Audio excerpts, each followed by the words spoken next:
had a little bit of an idea here today, and it starts from really just enjoying some of the existing modules and just, having fun and thinking through how to do things that maybe some of them don't natively do for us. And here's an idea that I came up with today. I figured I'd just kind of talk through the patch and then let it play a bunch so you guys can kind of hear what it does. But that being said, let's start with the Chaos controller. I'm doing so because that's just a great little way to start with rhythms. It also has pitches, three rhythms that can come out of there, as well as some modulation control. Highly recommend reading the original Mutable Instruments Marbles instructions. It will better explain how some of these things work on the outputs, because there are some variables and the settings do matter. But just to go to the next steps here. So Chaos Controller, while it's pretty cool, the main issue I have with it is that it's a C root. So you can select some scales, chromatic and minor, major, some exotic, that's cool, don't get me wrong. And there are other ways to transpose in theory, but I didn't really feel like bothering with that. So I had this idea in my head. I thought I'd patch it live in real time, see what happens. I'd like to believe it works, but let's find out, simply put. So for this example, we're basically using the Hector, but what I am doing here will work no differently in Bebo software. It's basically the same exact thing, just a different version of the product, but same firmware. And the sound source will be the polycinematic Knobula. It's just a really quick and easy, takes MIDI, so it's perfect for this example, polyphonic oscillator synthesizer module. So it would just be a really good, quick, easy one-stop shopping on that one. So as you see, we have the Chaos controller. We have 3 CV to note outs, basically, to go through MIDI. So what we're going to do here next, if you think about it, the Chaos controller is a moving set of triggers. Forget about the pitches for a second.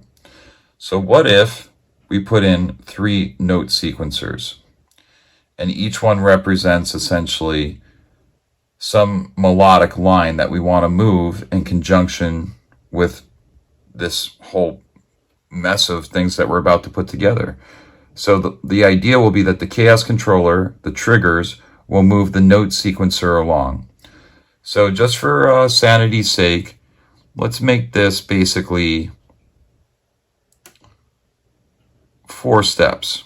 We're going to do that real quick to each note sequencer. Just make it 4 steps for the point of a very succinct example here. We're not looking to compose something too outlandish here. So let's think aloud here. We can drop down octaves, we could raise octaves. So let's go up 1 octave for this. And we have a G there. All right, let's remember where we're at. So we got a G, and I feel like we should have an A in there somewhere, but maybe we'll reach for a C. And then at the end of it,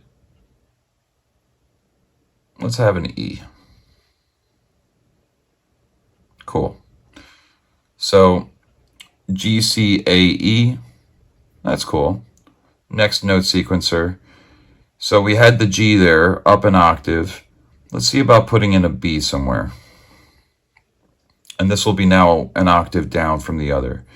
And if I'm not mistaken, we had G, C, A, E. So what's a good note below the C? Let's go for an E.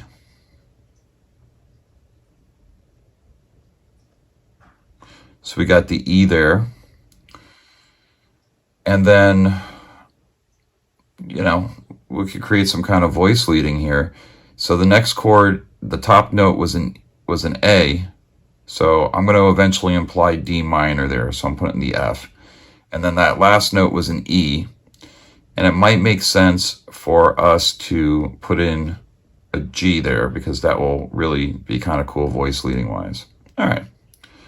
Now the next one, we basically had our lead tone in the first note sequencer. So just to go back a step, because, hey, I need to remember sometimes too. G, C, A, E. Cool. We have B, E, F, G. Cool. So let's go into the third one. Now we have basically a bass register. I want a B for that E. I think I want a D because I was implying D minor there. I was otherwise trying to imply the A minor. And now the first note was a C. We already did an E, so let's throw in a G somewhere. Cool. So now the goal will be to ultimately launch these to the sequencer. But I want to throw in one other step. This will just help us in the long run. I want to throw in the attenuverter. Actually, I take that back. Let's throw in the product. Product will be a little bit more helpful, I realize, in this situation. Okay. And you know what, screw it. We're not going to do that. We're going to go into Chaos Controller. We're going to turn external control on. That'll be the better way to go about this. That way we don't have everything moving in different ways at the moment. So let's just basically turn that off. So Note Sequencer 1, we're going to give that the trigger 1 output. We're going to do it to the step trigger. Similar idea, but going down the line to the next triggers. Now we have 3 triggers. And now we can send it to the CV to note out. We'll send pitch.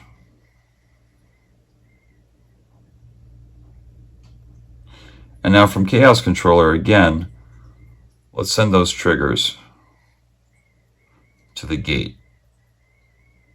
So the same thing, T2, for instance, gate goes to CV note 2. Whoops. What did I do wrong? Let's take a look. T2 went to step trigger, went to gate, step trigger. Okay, so I got one more T3. Okay, now we can put those all out to MIDI. One very important detail I'd like to mention is that the Knobula happens to be on MIDI channel 16 there, because that was my way of being convenient. So let's just put everything to 16.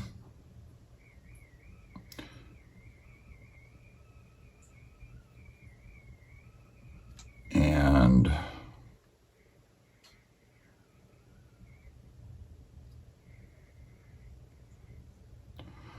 so now, as you can see, we have some gate generation going on.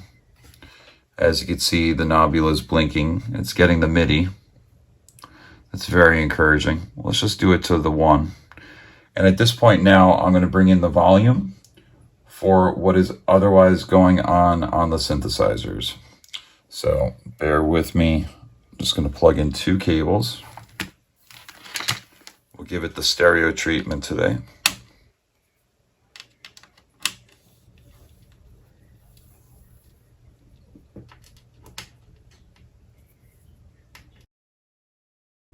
All right, let's have a little bit of fun with this thing. I mean, simply put, we just made a patch, and I had to redo part of my video because I messed up the audio. So let's have some fun with the patch.